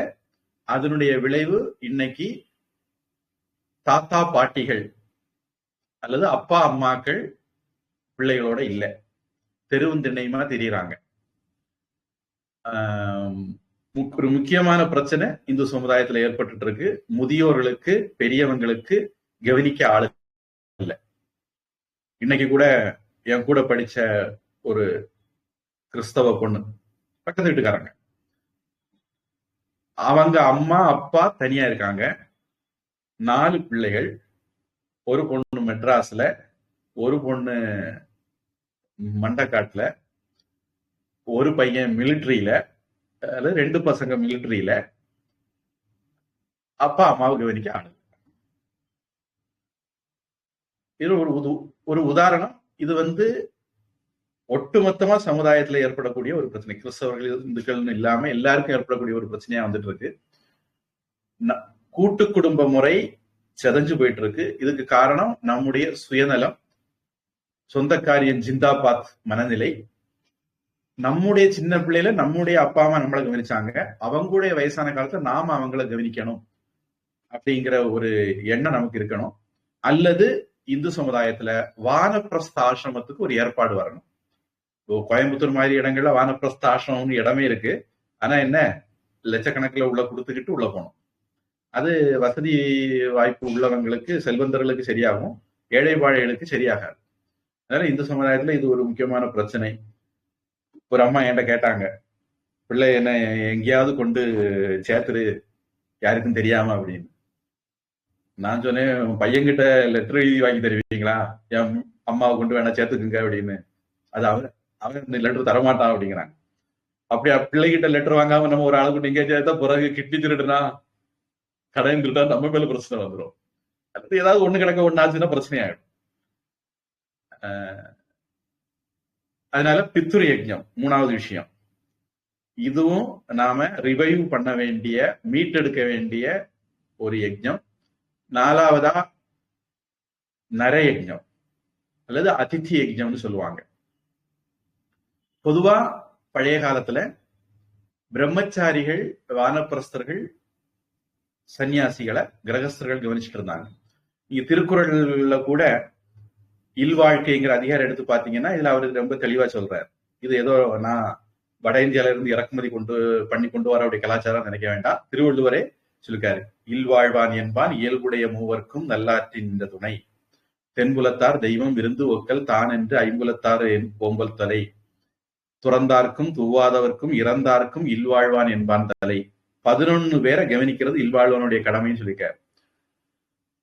அதுல இன்னைக்கு பிரம்மச்சாரிகளுக்கு அப்புறம் சன்னியாசிகளுக்கு நம்ம சமுதாயத்துல விலை இல்லை, கவனிக்கிறதுக்கு ஆள் இல்லை, மரியாதை இல்லை. இதனால என்ன ஆகும் அப்படின்னா, பிரம்மச்சாரிகள் தான் நம்முடைய ஞான பொக்கிஷத்தை படிச்சு மனப்பாடம் பண்ணுவாங்க. பழைய காலத்துல அவங்களுடைய உணவு, உடை, இருப்பிடத்தை எல்லாம் சமுதாயம் கவனிச்சது. அதனால அவங்களுடைய வாழ்க்கையை படிக்கிறதுக்குன்னு கொடுத்தாங்க. முழுக்க முழுக்க டெடிகேட்டடா படிச்சாங்க. திருப்பி அந்த நன்றி கடனுக்கு அவங்க சமுதாயத்துக்கு திருப்பி கொடுத்தாங்க. இன்னைக்கு பிரம்மச்சாரிகள் கவனிக்கப்படுறது இல்ல. முக்கியமா வேத பாடசாலைகள் கவனிப்பார் இல்லாம பிரச்சனைகள் இருக்கு. அடுத்தது சன்னியாசிகள். சன்னியாசிகள் தாங்க படிச்சிருப்பாங்க, அவர்களுடைய அனுபவத்தை எல்லாம் சமுதாயத்துக்கு கொடுப்பாங்க. சன்னியாசிகளை கவனிக்கிறதுக்கும் இல்லை. அதனால என்ன ஆகுதுன்னா, சன்னியாசிகள் ஆகக்கூடியவங்க எண்ணிக்கை பிரம்மச்சாரிகளா வரக்கூடியவங்க, இந்த 2வதுல பிரம்மச்சாரி நைஷ்டிய பிரம்மச்சாரி, நைஷ்டிய பிரம்மச்சாரிகளா வரக்கூடியவங்களை எண்ணிக்கையெல்லாம் குறைஞ்சிட்டு போகும். ஒவ்வொரு ஆசிரமங்களும், பாரம்பரியமான ஆசிரமங்கள்ல அடுத்த தலைமுறைக்கு ஆள் இல்லை. இதெல்லாம் நம்முடைய நர யஜ்ஞம் அல்லது அதித்தி யஜ்ஞத்தினுடைய கோளாறு. அடுத்தது பூத யஜ்ஞம், மற்ற உயிர்களை நாம கவனிக்கிறது. அது தாவரங்களாக இருக்கலாம், ஊர்வன, பரப்பன, 4 கால் பிராணிகள், எதா வேணாலும் இருக்கலாம். அவங்களை எல்லாம் நாம கவனத்தில் எடுக்கணும். அதுல முக்கியமாக பசு. இன்னைக்கு அந்த காலத்துல எல்லா வீட்லயும் ஒரு பசு இருக்கும். ஒரு பசு இருந்தா அவன் செல்வந்தன், பாலை வித்து குழைச்சுக்கிடுவான். பசுவை வளர்க்கறதுக்கு பெரிய சிரமம் இல்லை, மேய்ச்சல் எல்லாம் ஒரு பெரிய விஷயம் இல்லை, உணவு தீவனம் எல்லாம் பெரிய விஷயம் இல்லை. இன்னைக்கு இது எல்லாமே நம்முடைய வாழ்க்கை முறையினால பிரச்சனை ஆயிட்டு இருக்கு. நாம தங்க பிஸ்கட்டை சாப்பிட முடியாது, பணத்தை சாப்பிட முடியாது, கம்ப்யூட்டரை சாப்பிட முடியாது. ஆனா நம்முடைய வாழ்க்கை போக்கு அந்த மாதிரி போயிட்டு இருக்கு. இதுல எல்லாம் நம்ம திருந்தல, மாறல அப்படின்னா நாம அழிவை பார்த்து போயிட்டு இருக்கிறோம் அப்படிங்கிறத தடுக்க முடியாது யாரு. அதனால பசு, துளசி, இந்த மாதிரி தாவரங்களை எல்லாம் நாம, மற்ற உயிர்களை எல்லாம் நாம காப்பாத்துறது.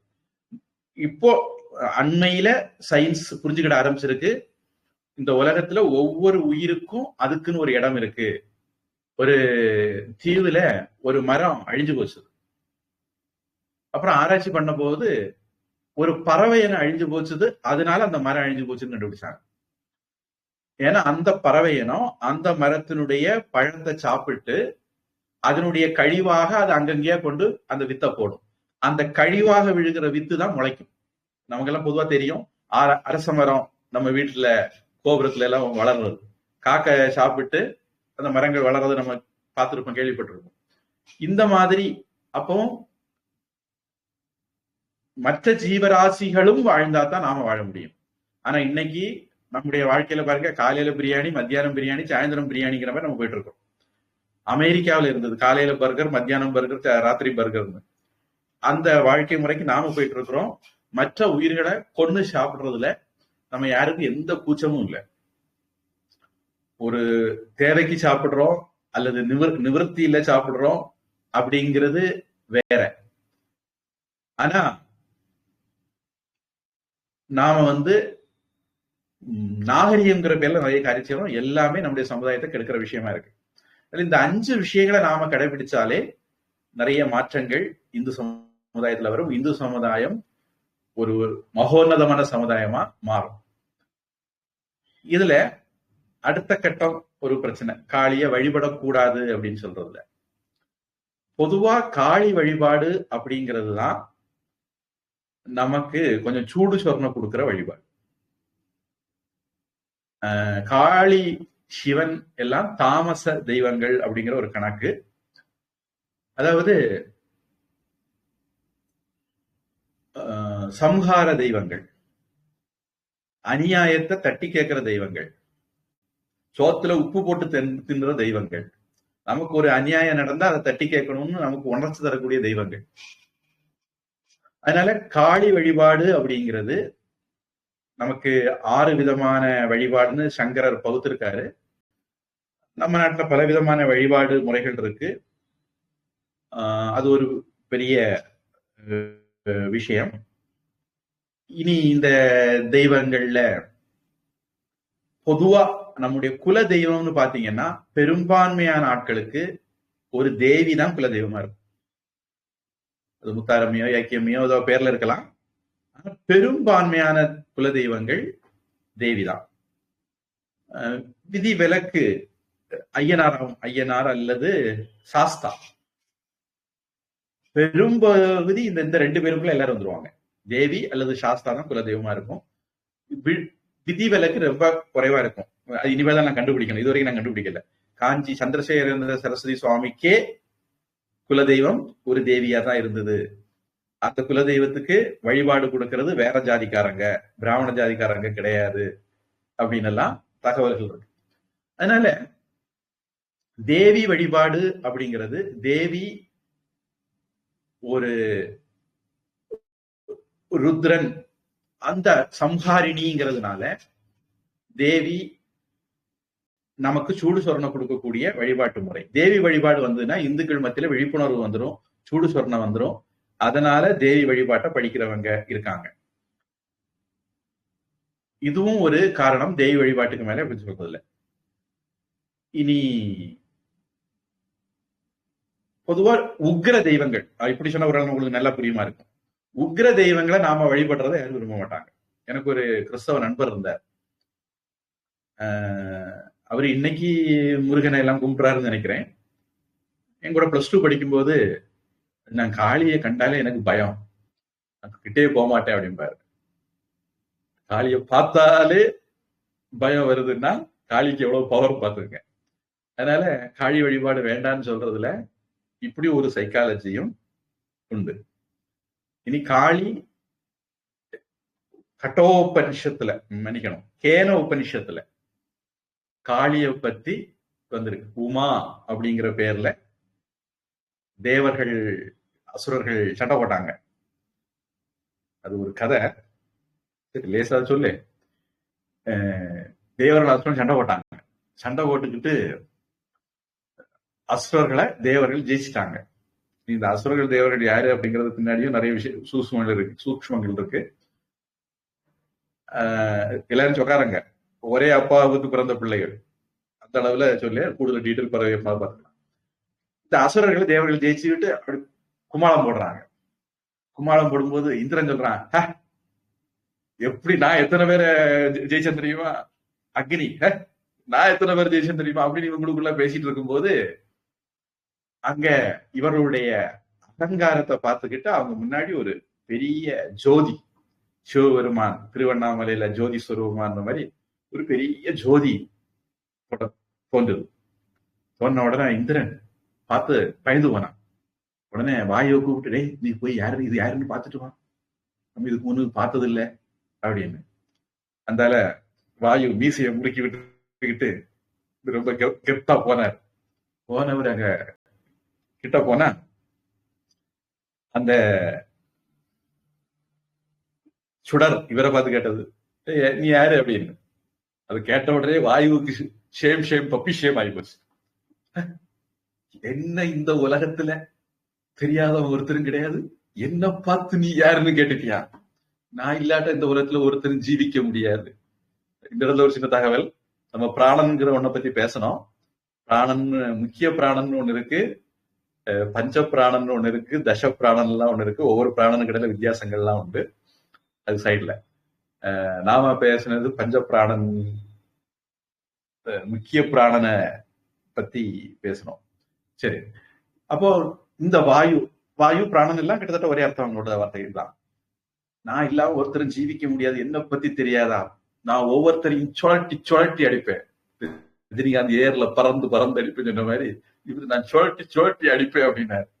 உடனே அந்த ஜோதி என்ன பண்ணிச்சது, அடிமுடி காணாமல் வளர்ந்து நின்ன ஜோதி ஒரு காஞ்ச புல்லு துரும்ப எடுத்து இந்த வாயுக்கு முன்ன போட்டு, எங்க இத கொஞ்சம் பறத்தி காமி அப்படின்னு. அந்த வாயு முதல்ல அதுக்கு இன்னும் கேவலம் ஆகி போச்சு.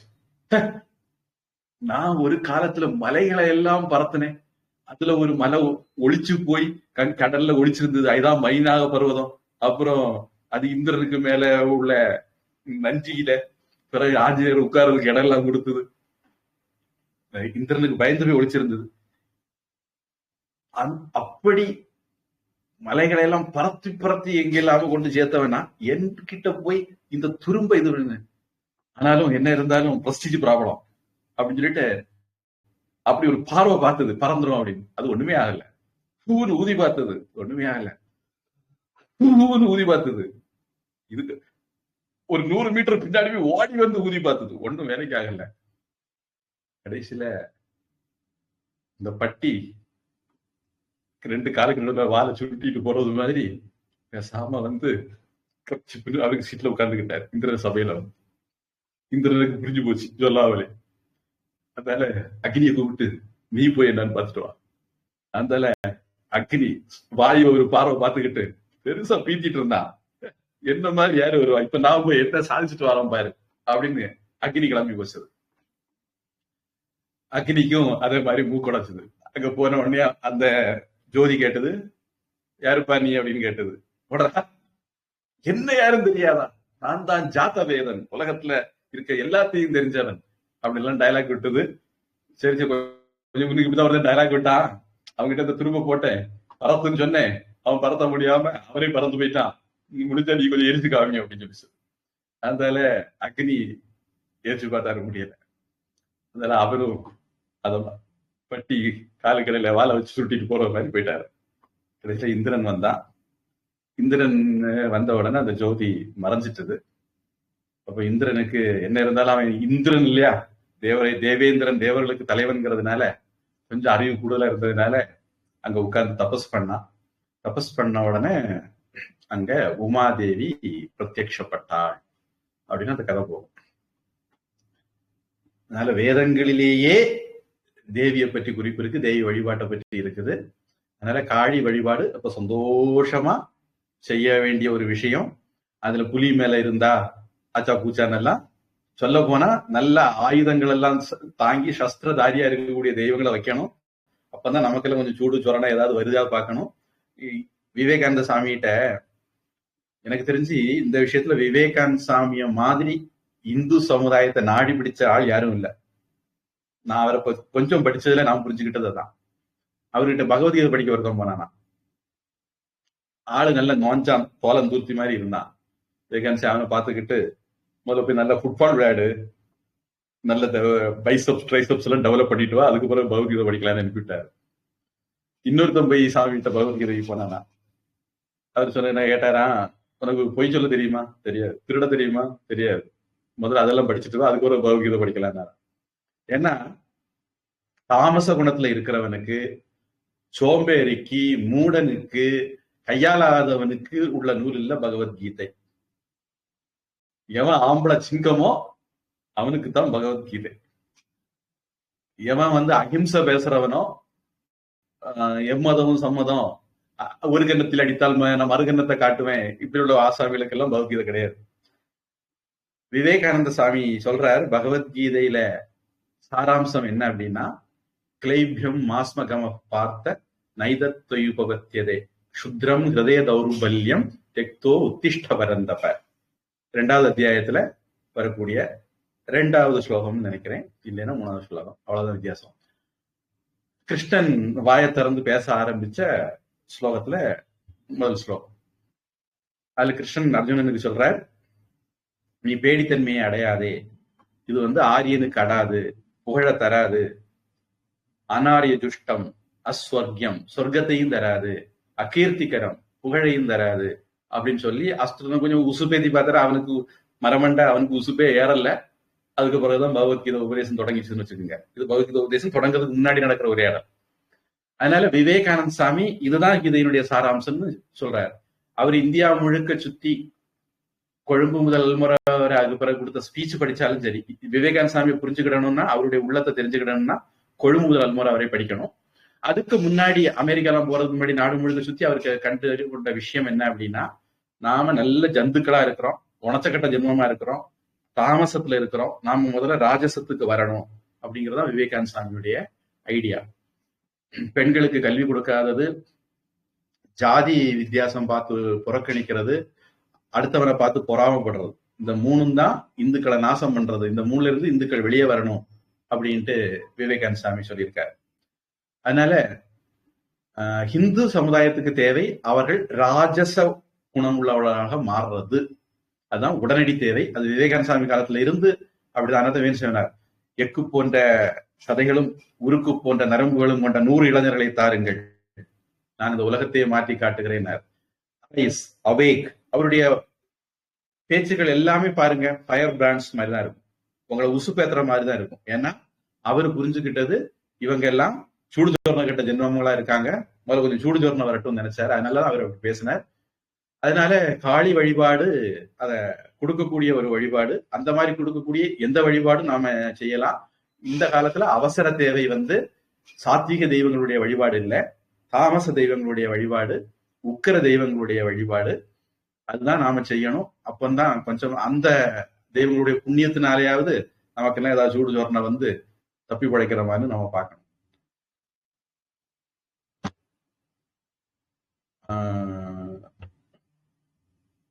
உங்க கேட்ட கேள்விக்கு எல்லா கோணத்திலையும் சொல்லிட்டேனா?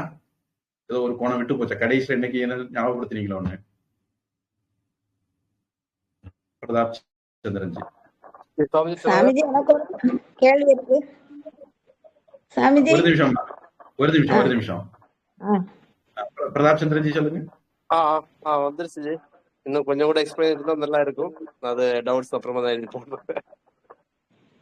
இதுல ஒரு மூணு ஆங்கிள் சொன்னீங்க. அதுல ஆமா ஆமா, ஒண்ணு இந்தந்த தெய்வங்களை வழிபடக்கூடாதுன்னு சொல்லக்கூடிய ஒரு கான்செப்ட், இன்னொன்னு ஓங்காளி ஜெய்களை போடக்கூடாதுங்கிறது. மூணாவது விஷயம் சொன்னீங்க. மூணாவது என்ன விஷயம் சொன்னீங்க? அல்ல இப்ப அந்த வழிபாடு நம்ம மக்கள்கிட்ட ரொம்ப குறைவா இருக்கு. ஆமா, அதான். இதுல இன்னொரு விஷயம் என்ன, சுவாமிஜி சொல்லி கூட அந்த பைபிள் பகவத்கீதா, அது ஆக்சுவலி ஆர்சி டயோசிஷனுடைய அஜெண்டா. அது விஷன் 2020 சொல்லிட்டு அவங்க ஒரு இதை தயார் பண்ணி வச்சிருந்தாங்க, ஒரு புக்கு. பிரிண்டட் வழியா வந்திருக்கான்னு தெரியாது. பகவத்கீதா பைபிள்ல இருந்தது அப்படின்னு சொல்லி இதே காப்பி பண்ணி மும்பைல வச்சு அதனுடைய இன்டெலெக்சுவல் பயோடெக் நடத்தி இருந்தாங்க. விஷன் 2020 சொல்லிட்டு கடைசியில ஆட்சியெல்லாம் மாறினால அப்படி இப்படி போயிருச்சு. சரி சாமி. இன்னைக்கு என்னுடைய ஒரு நண்பர் ஒரு தடவை சொன்னாரு, நல்ல எண்ணத்துலதான் சொன்னாரு, இந்து மதத்துல எல்லாத்தையும் ஒன்னாக்கணும், ஒரே தெய்வத்தை வழிபடுற மாதிரி கொண்டு வரணும், கிராம வழிபாட்டு முறைகள் எல்லாம் ஒழிக்கணும், அந்த மாதிரி எல்லாம் சொன்னார். அப்ப நான் அவர்கிட்ட சொன்ன பதில், இன்னைக்கு இந்து மதம் வாழுதுன்னா கிராம தெய்வங்கள் அதனுடைய மேல மக்கள் இருக்கிற நம்பிக்கையினாலதான் வாழுது. இந்து இயக்கங்கள் யாரும் இந்துக்களை உருவாக்கல. இந்து இயக்கங்களை இந்து மதம் உருவாக்கிச்சதே தவிர இந்து இயக்கங்கள் இந்துக்களை உருவாக்கல. இந்துக்களை உருவாக்குறது இந்துக்களுடைய பாரம்பரியமான வழிபாட்டு முறைகள் தான். அது மாதிரி பாரம்பரியமான கலாச்சாரம் தான் உருவாக்கிச்சது. 1925க்கு முன்னாடி விவேகானந்தர் உருவானார். அதுக்கு முன்னாடி ஆதிசங்கரர், கிருஷ்ணதேவராயர், அதுக்கு முன்னாடி அல்ல அதை ஒட்டி சித்ரபதி சிவாஜி, அதுக்கெல்லாம் முன்னாடி ஆதிசங்கரர், அதுக்கெல்லாம் முன்னாடி வியாசர். இப்படி ஒரு பரம்பரை நமக்கு இருக்கு. இந்த பரம்பரை எப்பவுமே இந்து சமுதாயத்துல இந்துக்களுக்கு குறைவில்லை. இந்துக்கள் அந்த இருந்த இந்துக்கள்ல சில பேரு இதுக்கு இன்னும் நல்லது செய்யணும்னு நினைச்சாங்க. அவங்க இயக்கங்கள் காரியங்கள் எல்லாம் உண்டாக்குனாங்க. விவேகானந்த சாமி ராமகிருஷ்ண மிஷனை உருவாக்குனார். RSS உருவாக்கப்பட்டது, இந்து மகாசபா உருவாக்கப்பட்டது. இப்படி நிறைய இயக்கங்கள் உருவாகி காரியங்கள் செய்துட்டு இருக்கு. சில பேருக்கு அப்படி ஒரு அபிப்பிராயம் இருக்கு, ஏதோ நாங்க தான் இந்து மதத்தை காப்பாத்திட்டு இருக்கிறோம், தூக்கி பிடிச்சிட்டு இருக்கிறோம். இந்து மதம் இருந்ததுனால நீங்க வந்தீங்க, உங்களுக்கு பிறப்புல இந்து உணர்வு இருந்ததுனால இந்து இயக்கங்கள் கூட போய் சேர்ந்து வேலை செய்யறீங்க. இதுல ஒரு கோளாறு இருக்கு, அதையும் நம்ம சரியாக்கிக்கணும். சரஸ்வதி அம்மா. சாமிஜி, இந்த நம்ம உக்ர தெய்வங்களுக்கு பலி கொடுக்கறாங்கல்ல. ஆமா. கல்கத்தா போயிருந்தேன். தட்சிணேஸ்வர காளிக்கும் கல்கத்தா காளிக்கும் அங்க போன உடனே ஒரு படபடப்பு, அந்த பலிய பார்த்த உடனே ஒரு நெஞ்சுக்குள்ள ஒரு மயக்கம். அவ்வளவு உக்கிரமா குடுக்கறாங்க. இது சரியா? இது எப்படி கொண்டு வந்தாங்க? இப்ப குடும்ப கோயில்களே இது நடந்துட்டு இருக்கு. இப்பமும் பலி கொடுக்கறது நிக்கல. அது இப்போ அது நமக்கு அது எதனால அப்படி பண்றாங்க? இப்பவும் பண்ணிட்டு இருக்க காரணம் என்ன? பலி கொடுக்கணும், கொடுக்கலாம், கொடுக்கலாம் இல்ல, கொடுக்கணும். எந்த தெய்வங்களை எப்படி வழிபடணும் பாரம்பரியம் இருக்குதோ அந்த தெய்வங்களை அப்படித்தான் வழிபடணும். இப்ப நிறைய பேர் நிறுத்தி பாக்குறாங்க. அது குடும்பத்துக்கு சரியில்லைன்னு சொல்றாங்க கேட்கிற இடத்துல. ஹிந்து விரோதிகள் அதை நிறுத்த பாக்குறாங்க, அதை அவங்க வெற்றி அடைஞ்சிருக்காங்க. தமிழ்நாட்டுல எல்லாம் அந்த பலி தடை பண்ணிருக்குன்னு நினைக்கிறேன். முக்கியமா கன்னியாகுமரி மாவட்டத்துல சேதுலட்சுமி பாய் ராணி தடை பண்ணாங்க. மண்டை காட்டுல பலி கொடுத்துட்டு இருந்த பழக்கம் இன்னைக்கு நிறுத்தப்பட்டிருக்கு. இதெல்லாம் சரியான விஷயம் இல்ல. கடவுள் வழிபாட்டு முறையில கோர்ட்டும் தலையிடக்கூடாது, அரசாங்கமும் தலையிடக்கூடாது. மக்களை அவங்க போக்குல வழிபட விடணும். அதாவது மக்கள் அவர்கள் என்ன உண்கிறார்களோ அதை அவர்களுடைய இறைவனுக்கு பிரியமா படைப்பாங்க. காயின் தாவர உண்ணியா இருந்தா அவன் தாவரத்தை படைச்சான். ஆபேல் விலங்கு உண்ணியா இருந்தா அவன் விலங்க படைச்சான். கடவுள் விலங்க ஒத்துக்கிட்டாரு, தாவரத்தை ஏத்துக்கிடல. அதனால காயினுக்கு கோபம் வந்து ஆபேல கொண்டான். மக்கள் அவருடைய சூழ்நிலை காரணமாக, அவருடைய பாரம்பரிய பழக்க வழக்கங்கள் காரணமாக சில விஷயங்களை வச்சிருப்பாங்க. திருப்பதினா லட்டு, சபரிமலைனா அரவணை, பட்னினா பஞ்சாமிர்தம். இதெல்லாம் எல்லாம் நீங்க வந்து யூனிஃபார்மிட்டி கொண்டு வரணும், புரட்சி கொண்டு வரணும் எல்லாம் கிளம்பக்கூடாது. அது வந்து தப்பான முன்னுதாரணம். நம்ம நாட்டு அரசாங்கமும் சரி, நீதிமன்றங்களும் சரி, சீர்திருத்தவாதிகளும் சரி அதுதான் போயிட்டு இருக்காங்க. இதுவும் கிறிஸ்தவர்களால பிரெயின் வாஷ் பண்ணப்பட்ட நடக்குது. கிறிஸ்தவ அது ஆங்கில கல்வி இன்னைக்கு இந்தியாவுடைய கல்விய படிச்சவங்களுக்கு புத்தி அப்படிதான் வேலை செய்யும். விவேகானந்த சாமி ஒரு விதிவிலக்கு, அவரு அந்த இதுக்குள்ள மாட்டல்ல. விதிவிலக்கா சில பேர் நம்ம நாட்டுல இருந்திருக்காங்க. அதனால நீங்க ஒரு விஷயம் பாருங்க, கிறிஸ்துமஸுக்கு கோடிக்கணக்கான உயிர்களை கொல்றாங்க, ஒரு நாய் அதை தட்டி கேட்கறது இல்ல. பக்ரீத்து மாதிரி இதுக்கு கோடிக்கணக்கான உயிர்களை கொல்றாங்க, ஒரு நாய் தட்டி கேட்கறது இல்ல. நாம என்ன பண்றோம்? வருஷத்துக்கு ஒரு தடவை கோவில் கொடைக்கு ஏதோ ஒரு உயிரை, பொதுவா ஒரு உயிர் தான், அந்த பலி பகவானுக்கு நிவேதனம் பண்ணி அந்த பிரசாதத்தை அந்த குடும்பத்தினர் அத்தனை பேரும் பங்கு போட்டு சாப்பிடுவாங்க. இதுல குடும்ப உறவுகள் வலுப்பட்டது, அந்த குடும்பங்களுடைய அந்யோன்யம் வலுப்பட்டது, ஒருத்தருக்கு ஒருத்தர் உதவுற குணாதிசயங்கள் வலுப்பட்டது. இது எவ்வளவு ஒரு நன்மையான விஷயம். இதை தடுத்ததுனால இன்னைக்கு நாம எல்லாம் பிடிச்சு வச்ச சாணி மாதிரி மாறிட்டுறோம். அதாவது ரத்தத்தை கண்டா பயப்படுறோம். நம்முடைய கூட பிறத்தவங்களை வெட்டி கொல்றாங்க, அதை தட்டி கேட்கறதுக்கு நமக்கு தைரியம் இல்லை, நாம பயப்படுறோம். இந்த பய உணர்வு நமக்கு ஏன் வந்து? விவேகானந்த சாமி சொல்றார், இந்தியாவை சீரழிச்சது வந்து புத்தர். விவேகானந்த சாமி புத்தருடைய ஒரு ரசிகராக்கும். அப்படிப்பட்ட விவேகானந்த சாமி இந்த விஷயம் வரும்போது சொல்றார், இந்தியாவை சீரழிச்சது புத்தர். ஒரு க்ஷத்ரியனாக பிறந்து அஹிம்சையை கடைபிடிச்சு அதனால மற்ற ராஜாக்களையும் அஹிம்சையை கடைபிடிக்கிறவங்களாக மாத்தினதுனால வெளிநாட்டுக்காரன் நம்ம நாட்டுல படையெடுத்து வந்து நம்மளை ஜெயிக்க முடிஞ்சது. அஹிம்சை க்ஷத்ரியனுக்குரியது இல்ல. பகவத்கீதை நமக்கு அதைத்தான் சொல்ல போகுது. கிருஷ்ணன் அர்ஜுனனுக்கு அதைத்தான் சொல்றாரு.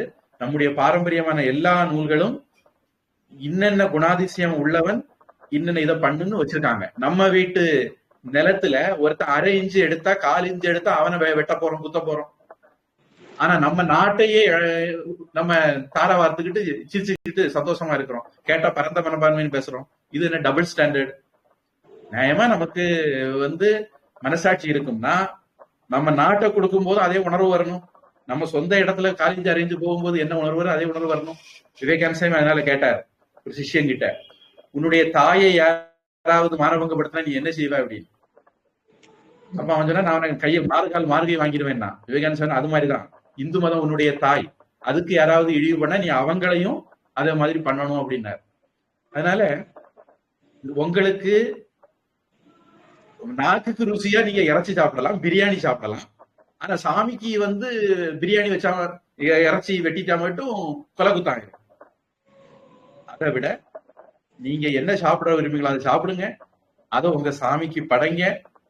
உங்களுடைய தர்மத்தை காப்பாற்றக்கூடிய மனப்பான்மைய, அதர்மத்தை எதிர்த்து போராடக்கூடிய மனப்பான்மைய இழக்காம இருங்க. நீங்க சைவம் சாப்பிடுறீங்கன்னா சைவம் சாப்பிடுங்க, அசைவம் சாப்பிடுறீங்கன்னா அசைவம், எனக்கு அதை பத்தி பிரச்சனை இல்லை. ஆனா அதர்மத்தை தட்டி கேட்கிற புத்தி உங்களுக்கு இல்லைன்னா, ஒருத்தங்களுக்கு இல்லைன்னா அவங்க மனுஷனே கிடையாது. பொதுவா இந்துக்கள் அப்படிப்பட்ட ஜந்துக்களா தான் இருக்காங்க. இது மாறணும். மாறுறதுக்கு என்ன பொறுத்த வரைக்கும் இந்த மாதிரியான பாரம்பரிய வழிபாடுகள் உதவும்.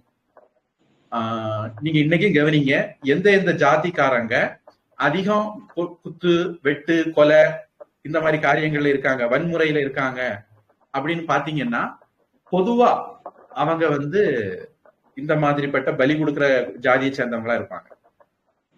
அப்ப பலி கொடுக்கிற ஜாதியை சேர்ந்தவங்களுக்கு தான் ஒரு அநியாயத்தை தட்டி கேட்கிற சைக்காலஜி இருக்கு, ரத்தத்தை கண்டு பயப்படாத சைக்காலஜி இருக்குங்கிறத நாம பாக்குறோம்.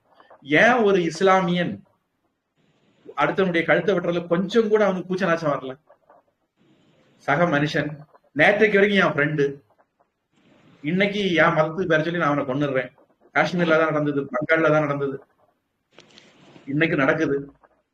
ஏனாலேனா அவனுக்கு வந்து ரத்தத்தை கண்டு எந்த அறப்பும் இல்லை.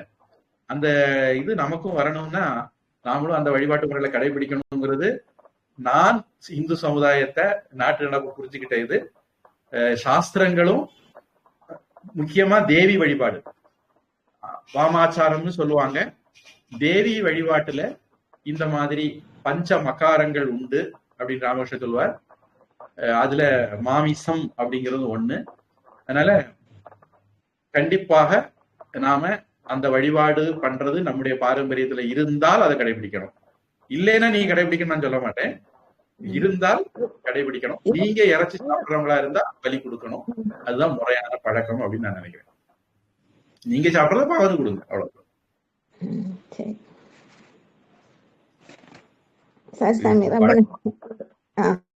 வழக்கமா சொல்றது கொஞ்சம் வித்தியாசமா இருக்கும். ஆனா நான் இந்து சமயத்தை புரிஞ்சுக்கிட்டது, பகவத்கீதையை புரிஞ்சுக்கிட்டது, வேதங்களை புரிஞ்சுக்கிட்டது, ஆகமங்களை புரிஞ்சுக்கிட்டது இப்படிதான்.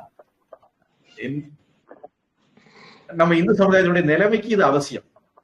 ஒருவேளை உலகத்துல மத்தவங்க எல்லாம் நல்லவங்களா மாறிட்டாங்க, அஹிம்சாவாதிகளா இருக்காங்க, அன்புவாதிகளா இருக்காங்க அப்படின்னா ஒருவேளை அப்ப வேணா நாம அதெல்லாம் நிறுத்திக்கலாம், இப்போதைக்கு வேண்டாம்.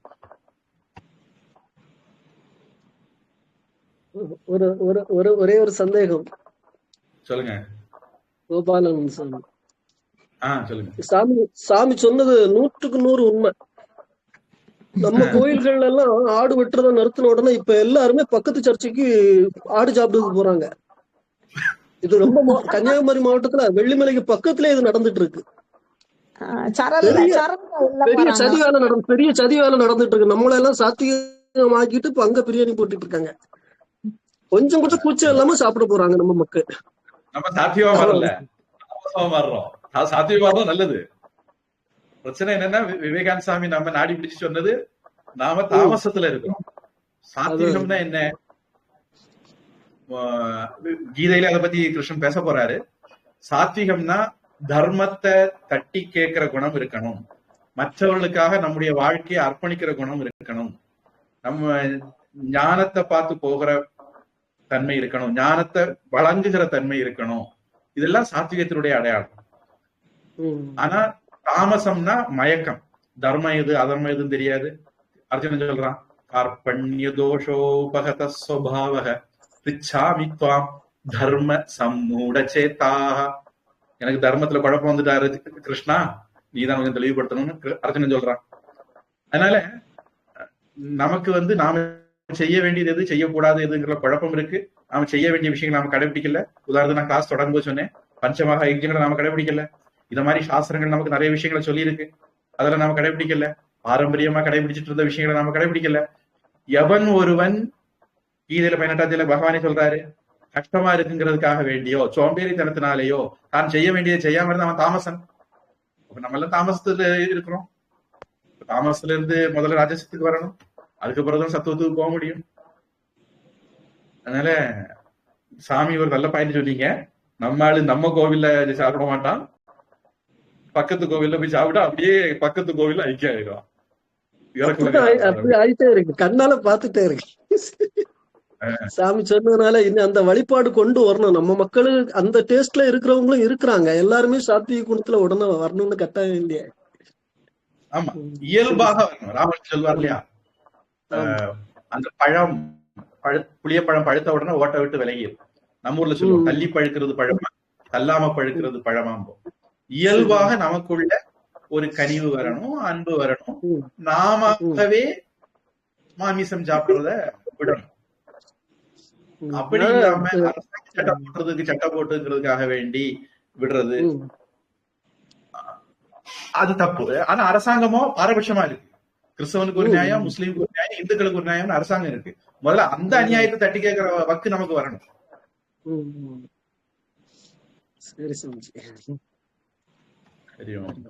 நல்ல தெளிவு கிடைக்கும். ராமகிருஷ்ணன் இதுவும் சொல்லுவாரு, இந்த இரட்டை வாழ்க்கைங்கிற அர்த்தத்துல உணர்வு வீட்டில் திருட்டு. ராமகிருஷ்ணன் உபதேச மொழிகள் படிச்சீங்கன்னா தெரியும். உணர்வு வீட்டில் ஒரு திருட்டுன்னு ஒரு வார்த்தை இருக்கும், அது ஒருத்தருக்கும் நமக்கு புரியாது. ஈஸியா சொன்னதுன்னா ரெட்டா வாழ்க்கை.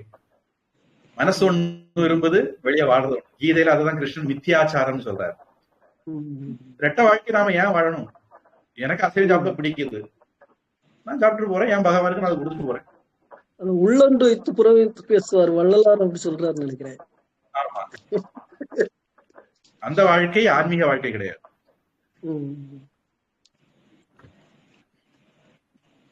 மத்தியானம் சமய வகுப்பு முடிச்சுட்டு வர்க்கத்தட்டுல சமய வகுப்பு முடிஞ்ச உடனே கோயில்ல சாப்பாடு போட மாட்டாங்க, ஏதாவது அரிசி பாயாசம் கொடுப்பாங்க. மணவளையில நல்ல ஆடு கிடா வெட்டி பிரியாணி போட்டோம்னா சமய வகுப்புல உள்ளவங்க எல்லாம் அங்க போக நான் ஒரு நாள் நேர பார்த்தேன். இந்த அநியாயம் நம்ம அநியாயம் தாங்க முடியல நம்மளால. நம்ம பிள்ளைங்களே அங்க போய் சாப்பிட போறாங்க. அதனால குருமராஜ் சொன்ன மாதிரி நிறைய பேர் மீன் வாசனை இல்லாம தூக்கம் வராதுன்னு குருமராஜ் சொன்ன மாதிரி அவங்களுக்கு கொடுக்க வேண்டியதை கொடுக்கணும். தடுத்தாங்கன்னா இதான் நாளைக்கு பிரச்சனை ஆகுது. மீன்காரி பூக்கார வீட்டுல போய் தங்குனது, அதான் மீன்காரி இருந்தாளா, வியாபாரம் பண்ணிட்டு வீட்டுக்கு வர மழை வந்துட்டது. அப்ப ராத்திரி மழைக்கு ஒரு வீட்டுல ஒருங்கினா அது ஒரு பூக்காரன் வீடு. அங்க வச்சு பூ எல்லாம் வராதால இருந்து இவளுக்கு படுத்தா உறக்க வர. அப்புறம் அந்த மீன் கூட எடுத்து புக்கு கிட்ட வச்சுட்டு படுத்து வரதான் அவளுக்கு உறக்க வந்துதான். அதே போல இருக்கு. வேற ஏதாவது கேள்வி? சரி, இந்த வகுப்பு நிறைய பண்ணுவோம். யாமினி அம்மா இன்னைக்கு வரலன்னு நினைக்கிறேன்.